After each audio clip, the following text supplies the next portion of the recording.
Hello and welcome to my channel. I'm Dela OJ and today I'm going to be talking about how I set my financial goals for the year, and I hope that this helps you when you're setting your financial goals. I am going to be talking like I'm having a conversation with you right in front of me, and I'm going to be looking at my notes and sharing with you from there. So let's go. First of all, I like to say that I set my financial goals using the budgeting tool because this has helped me tremendously in the past. It has helped me to just get things into perspective on how I'm earning, where my expenses, where my money is going, the expenses that are taking up the most of my money, and how I'm saving and investing as well. In terms of my financial goals, I tend to have financial goals based on my income, based on my spending, and based on my net worth. So when I'm setting financial goals for my income, I tend to look at different sources of income that I have. So for example, if I have a paid employment and I want to increase my income from my paid employment, I will set a financial goal and say I want to increase my income from my job by $10,000. That would be a financial goal for 2022. Now I have to identify how I want to achieve this goal. How do you increase your income from your paid employment? You could either upskill or get a promotion and also apply for a job elsewhere and get a pay increase from a different employer. When I'm looking at my side income, I also look at how I can increase my income from my side jobs. For example, if I want to make $5,000 a month from side income and set that as a financial goal, I will look at how I can achieve that. I look at how I have done in the past and look at how I work with my clients and see the number of clients I need to take, the number of jobs I need to take to make me achieve that specific income from my side job in the month and for the year. In terms of my expenses, when I'm looking at my expenses for the year for 2022, for example, I look at how I have spent in 2021 and look at how I want to spend in 2022.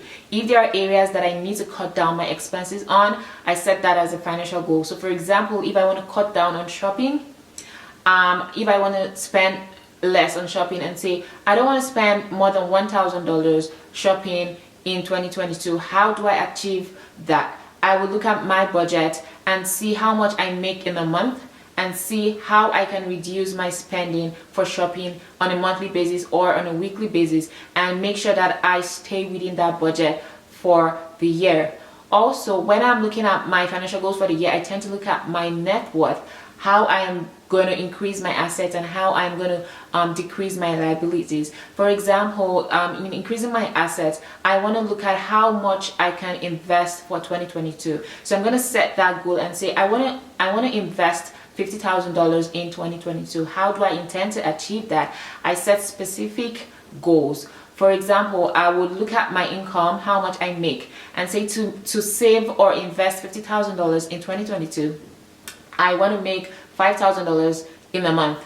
I want to be able to take say $2,000 from that $5,000 and put towards my investment, and that is how I can achieve my goal for the year. In terms of liability, so if you have debt and you want to repay your debt, that can be a financial goal for the year as well. You can say I want to draw down my debt by 50%, I want to draw down my debt by 100% at the end of 2022. So if you have $5,000 in debt, how do you intend to do that? You can say I want to pay down $200 every month or bi-weekly towards my debt. This will help you draw down your debt by a certain amount that you have set by the end of the year as well. It's very important that you have SMART goals, so goals that are specific, measurable, achievable, and time bound. So you set goals by a certain amount of time, by a certain amount, and goals that are realistic, so goals that you can actually achieve. This is very important because if you set goals that are not realistic, you tend to beat yourself down, and you don't want to do that because people get discouraged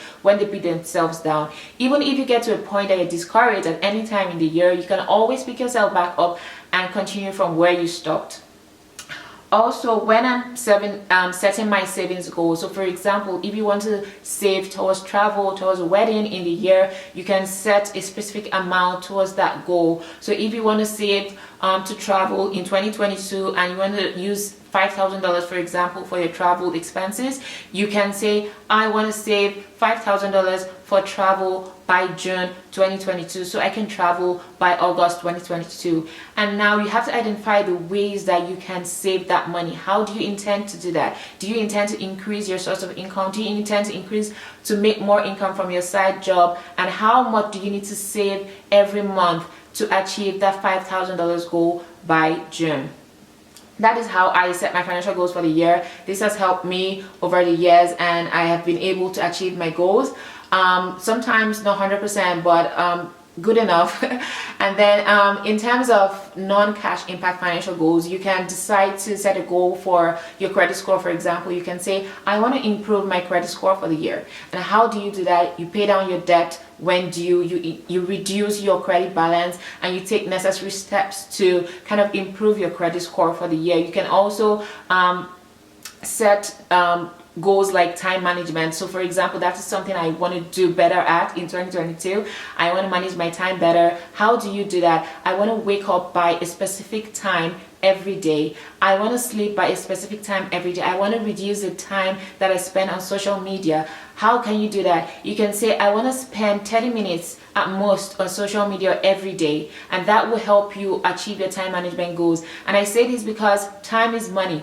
If you're able to manage your time, you can make more money in 2022. So going forward into 2022, I want us to have a positive mindset and a can-do attitude, and just want us to believe that we can be better with our finances, because when you're better with your finances, you tend to do better in other aspects of your life. You tend to grow. You just tend to do better all around. And so I hope that you are able to set good and achievable goals in 2022. And it's also very important that you get an accountability partner if you can do that, because that can help you to also be on the right path in achieving your goals.